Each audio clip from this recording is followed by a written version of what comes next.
Então vamos lá, abra sua Bíblia, João capítulo 4. João capítulo 4. Eu não vou ler tudo porque é muito extenso aqui. Então eu vou ler algumas partes, outras partes eu vou explicar. E eu quero fazer um paralelo com a nossa vida em relação a isso aqui. Para mim aqui há uma grande ilustração de alguém que se converte a Jesus. E é sobre isso que a gente vai falar um pouquinho hoje. João capítulo 4, a gente sabe que o que está descrito aqui é uma conversa de Jesus com uma mulher samaritana. Eu quero ler alguns versículos, então você acompanhe, por favor.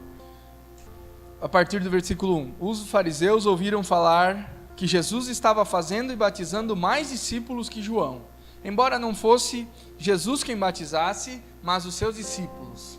Quando o Senhor ficou sabendo disso, saiu da Judeia e voltou uma vez mais a Galileia. Era necessário passar por Samaria.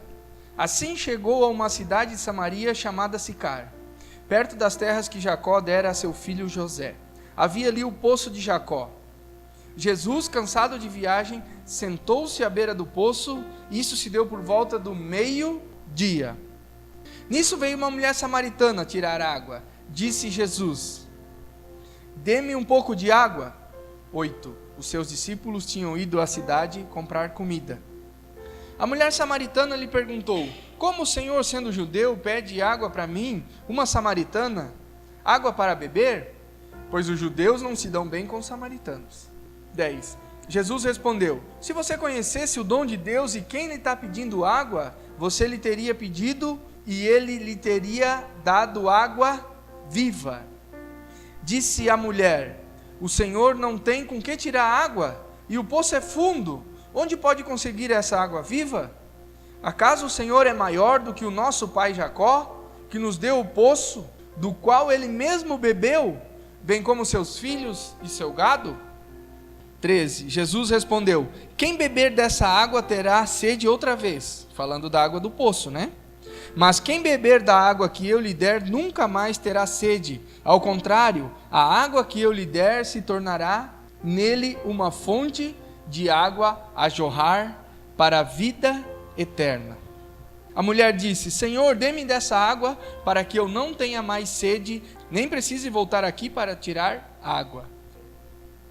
O 25. Disse a mulher: eu sei que o Messias, chamado Cristo, está para vir.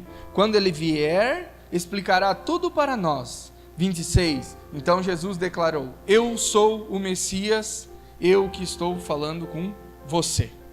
Amém? Só quero orar mais um pouquinho por essa palavra. Pai, em nome de Jesus, que o Senhor ilumine o nosso coração, que essa palavra venha, Senhor, fazer diferença nas nossas vidas, venha nos transformar, venha nos encher, venha, enfim, Pai, moldar quem nós somos cada dia mais, que cada dia mais a gente se torne parecido contigo, que cada dia mais, Senhor, o nosso coração esteja alinhado com o teu propósito, com a tua vida, com tudo aquilo que o Senhor tem para nós e o que o Senhor quer de nós, Pai. Faz em nós e através de nós a tua palavra, a tua vida, o teu propósito cada dia mais. Em nome de Jesus, amém. Então aqui a gente tem uma história até bem conhecida. Jesus, ele estava no sul, na Judeia, e que era mais perto de Jerusalém, e ele começa a agitar um pouco as coisas lá, porque Jesus estava batizando muitas pessoas, e os judeus começaram a fazer um certo alvoroço e tal, né? E aí Jesus, ele vai retornar a Galileia, que é mais ao norte. Para chegar até lá, ele tem que passar por Samaria. E ele caminhando, seus discípulos vão até a cidade comprar água, e ele passa e para, então, não sei se ele sentou no poço, ou perto ali, ou talvez embaixo de alguma árvore, para descansar. Uma região muito quente, extremamente quente, uma região praticamente desértica, né? Ao meio-dia, uma mulher tira água. Então, algumas informações a gente já pode tirar daí, né? Por que essa mulher veio meio-dia tirar água se era um lugar muito quente e não tinha mais ninguém ali? Porque ninguém ia tirar água do poço meio-dia, porque era muito quente. Imagina, ficar carregando água num sol escaldante, muito quente, um sol muito quente, poucas árvores, enfim, né? ela veio ali meio-dia e tem um porquê que ela veio ali meio-dia. Ela veio meio-dia porque ela era um tanto quanto excluída da sociedade. Ela não era bem vista, então ela vinha aquele horário para evitar toda a relação social que um poço naquele tempo possibilitava, porque um poço era o lugar onde as pessoas se encontravam.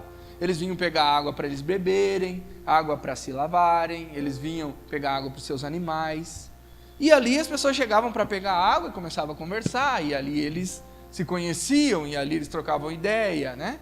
É hoje mais ou menos como, não sei o que a gente pode pegar de exemplo hoje aí, que é um lugar assim mais social. Talvez não seja o melhor exemplo, mas um shopping, talvez, né? Enfim, era um lugar que as pessoas tinham relacionamentos sociais. E essa mulher veio esse horário para evitar justamente isso. Ela não queria um relacionamento social, porque talvez ela ia ser humilhada, talvez ela ia ser julgada, enfim. E claro que Jesus entendeu isso, é claro que Jesus observou isso, né? Então Jesus está ali com ela, e ele vai falar com ela. Os judeus de fato não falavam com os samaritanos. Os samaritanos eram um povo que, tido para os judeus como um povo miscigenado, um povo misturado e que não era puro, devido à mistura, quando os assírios levaram o povo judeu para a Babilônia. E daí misturou demais, e aí eles tinham esse povo samaritano como um povo misturado que não era tão puro quanto eles. E os judeus não se davam com os samaritanos. E aí ele vem e aborda ela e fala: eu quero um pouco de água. Eu quero um pouco de água. Mas esse foi o jeito que Jesus teve de chegar até ela. Senão ele não ia falar com ela e ela também não ia falar com ele. Porque ela não ia se dirigir a um judeu, já vendo que ele era um judeu, e sabia que talvez ela ia ser xingada ou ia ser humilhada por ele. No versículo 7, ele fala: dê-me um pouco de água. E aí no 9 fala: a mulher samaritana perguntou: como o Senhor, sendo judeu, pede para mim, uma samaritana, água para beber? Porque os judeus consideravam que essa água talvez ia ser impura. Então eles começam a conversar ali, e aí ela, talvez era aquilo que ela tinha para se valorizar, era aquele balde para poder pegar água. Então ela fala para Jesus: como que tu vai pegar a água se tu não tem como pegar? E o poço é fundo. Ela fala para Jesus. E aí no 10 ele fala assim: se você conhecesse o dom de Deus e quem está pedindo água, você lhe teria pedido e ele teria dado água viva. E aí Jesus ele faz todo um paralelo com uma água viva que ela ia ter e que ela jamais ia ter sede. Obviamente que ela não vai entender isso. Nós também, e aí eu quero começar a trazer um pouco da nossa vida. A gente normalmente vem para a igreja buscando talvez uma água de um poço terreno. Ou talvez a gente vem para a igreja buscando algo para me saciar agora, aqui e agora. Isso não tem nada errado. Eu vim assim, talvez a maioria de vocês. A gente vem buscando algo. Eu preciso de um milagre. Eu queria tanto uma palavra para me motivar. Eu queria tanto um pouco de Deus. Deus vai me dar uma palavra abençoada. Eu vou ter um relacionamento com os irmãos. Algumas pessoas me dizem, né? Tão bom ir ao culto, porque lá parece que as pessoas abraçam diferente, parece que elas te falam uma boa semana diferente. E é assim mesmo.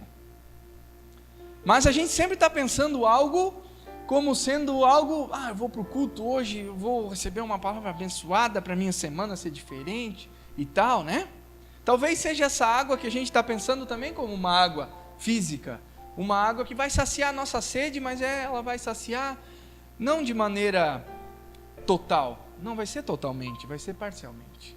E a mulher, ela fala para Jesus: olha, no 11, né? O Senhor não tem com que tirar a água e o poço é fundo.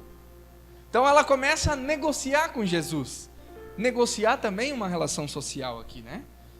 Ela quer saber com quem ela está falando e ela diz assim: olha, eu tenho como tirar a água do poço. Então, de certa forma, tu está na minha mão agora. De certa forma, eu posso negociar contigo. E muitas vezes a gente também pensa isso. Essa semana eu estava falando com um professor meu e ele estava dizendo assim: às vezes os cristãos acham que eles fazem o devocional diário deles e aí eles podem negociar alguma coisa com Deus. Ele falou: Então, assim, quer dizer, é uma mentalidade que a gente acha que porque fez um devocional, Deus vai livrar o nosso carro de estragar. Porque eu fiz um devocional, vai dar tudo certo hoje para mim. Né? Um certo modo de a gente negociar com Deus algumas coisas e que, na verdade, é meio que infantilidade da nossa parte isso. A gente não tem como negociar com Deus absolutamente nada.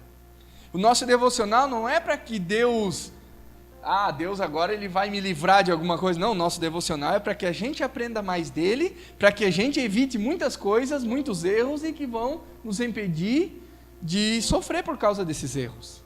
Muito mais isso do que qualquer outra coisa. Tem uma frase, né? É bem interessante de um teólogo que ele diz que a oração, ela serve muito mais para mudar o caráter daquele que ora do que propriamente a ação de Deus. Nós oramos muito mais para mudar o nosso caráter, para mudar quem nós somos, para Deus falar conosco e a gente mudar, do que propriamente para mover a mão de Deus. Não que não mova, move. Mas normalmente na oração nós estamos lá e Deus fala no nosso coração e Ele ministra. E aí a gente diz, não, é isso, Senhor. E a gente muda. Não sei quantos que aconteceu isso, mas comigo muitas vezes. Muitas e muitas vezes. Estava orando e Deus veio e falou assim, assim, assado. Ou Deus toca e faz enxergar alguma coisa. Ou Deus ilumina na palavra. E aí ela fala, 12. Acaso o Senhor é maior do que o nosso pai Jacó, que nos deu o poço do qual ele mesmo bebeu, bem como seus filhos e seu gado? E aí ela começa, assim, tá achando que tu é dono do poço, que tu vai me dar uma água que eu não vou ter mais sede? Tu acha que é maior que Jacó? Porque eles tinham Jacó como seu antepassado ali, pessoa de grande fé. E ele fala no 13, Jesus respondeu, quem beber dessa água terá sede outra vez, mas quem beber da água que eu lhe der nunca mais terá sede. Ao contrário, a água que eu lhe der se tornará nele uma fonte de água para jorrar para a vida eterna. E aí a gente vai falar um pouquinho mais sobre essa questão da vida eterna. O que vai jorrar de dentro de nós se nós tivermos um relacionamento com Jesus? O que vai jorrar de dentro de nós se nós bebermos dessa água? Que água que é essa? Do que ele está falando aqui? Se não é uma água de um relacionamento com Jesus, se não é uma água que o Espírito Santo vai colocar no nosso coração, é uma água que não para mais de jorrar. Jorrar o quê? Paz, amor, vida, dons, vida. E no final ele vai falar vida eterna. E esse vida eterna que ele fala aqui é justamente aquela vida eterna que a gente tem falado tantas e tantas vezes. Não é uma vida eterna para o futuro apenas. Ele está falando aqui de uma vida eterna que vai jorrar agora. É uma vida eterna que nós usufruímos agora.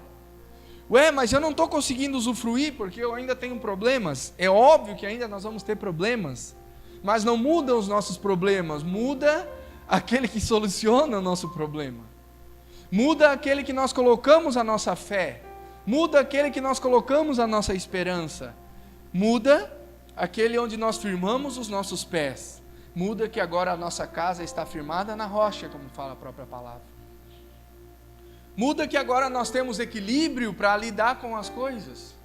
Muda que agora nós temos uma palavra de Deus e nós vamos entender a nossa vida não a partir mais de um fim nela mesma, mas a partir de um propósito de Deus.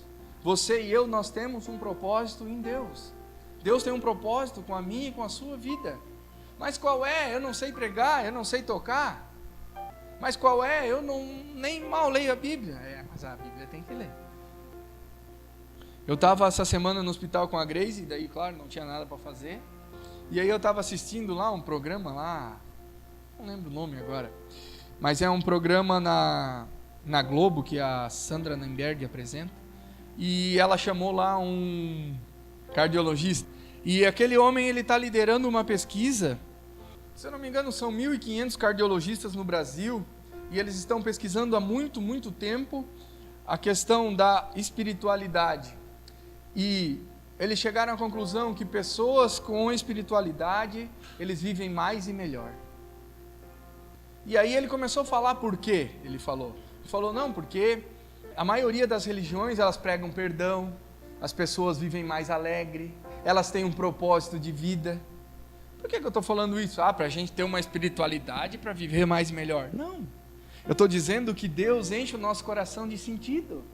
É por isso que vivemos mais e melhor. Porque nós temos sentido, nós temos propósito. Porque a nossa vida, o Espírito Santo sopra vida em nós. Claro, a ciência vai levar para a questão do... por causa disso, por causa dos hormônios, não sei o que. Claro que eles vão levar para isso, porque é o que eles lidam com isso. Mas nós entendemos que é o Espírito Santo que brota em nós, que faz brotar em nós essa água viva. E a gente não vai mais ter sede. Sede do quê? Sede de propósito, sede de sentido, sede de vida. Porque Ele coloca no nosso coração. Ele coloca no nosso coração isso. Todos os dias quando eu acordo, eu entendo que eu tenho um propósito em Deus. E que Ele colocou isso, o Espírito Santo tem me dado alegria, paz. E eu espero que em você também, que Ele tenha colocado isso no teu coração. E que cada vez que você pensa em vir para cá, para a gente estar aqui compartilhando da palavra, que a gente esteja mais voltado para Deus ainda, com o coração aberto. E querendo mais esse Deus, Essa água, ela nos preenche de um jeito que muda toda a nossa vida. E sabe o que é melhor? Não tem fim. Quanto mais a gente vai para Deus, mais dessa água vai brotar.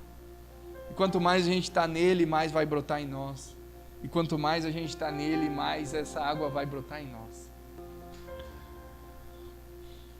A mulher aqui no 15, eu acredito que ela deu uma assanhadinha para Jesus aqui.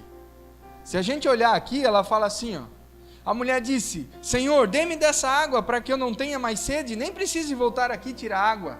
E ela não queria mais trabalhar. Sim, agora encontrou Jesus, não quer mais ir buscar água. E aí, como Jesus já viu a intenção dela, ele falou, vai e chama o seu marido. Chama o seu marido. E aí ela fala, não tenho marido. Jesus disse, você falou corretamente, dizendo que eu não tenho marido. E aí, Jesus fala para ela, o fato é que você já teve 5 e o homem com quem agora vive não é seu marido. O que você acabou de dizer é verdade. Jesus fala para ela, vai e chama o seu marido. E aí ela fala, não tenho. Ele falou, já teve 5.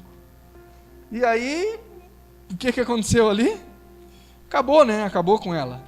E aí o que ela fala? Aí ela vai para a religião, olha só. Às vezes quando nós estamos negociando com Deus e Deus não nos dá aquilo que a gente quer, a gente vai para a religião. Ou vai para o nosso devocional. Não, Deus, mas olha, eu li tanto já a Bíblia, eu já li até o livro de Salmo inteiro.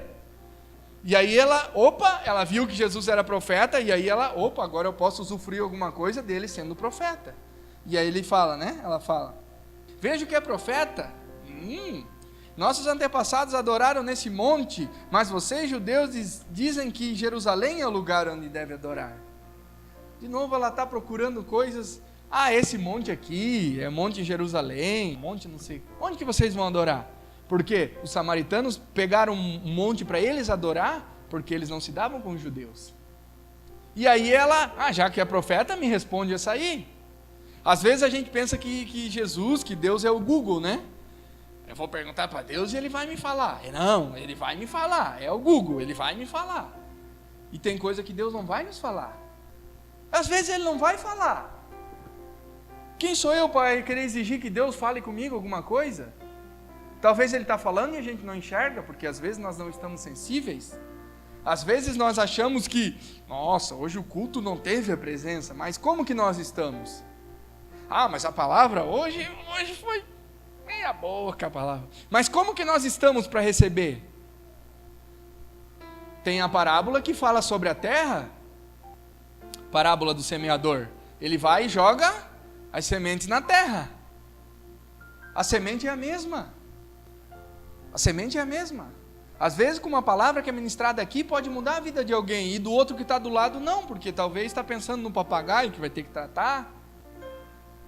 É o que nós fazemos, a terra é o nosso coração, é o que nós fazemos com a palavra, é o que nós fazemos com o louvor, é nós que estamos sensíveis ou não, é nós que fechamos os nossos olhos e dizemos para Deus, Deus, agora é o momento meu e teu, fala comigo, ou coloca no meu coração essa água, brota no meu coração tudo que vem de ti.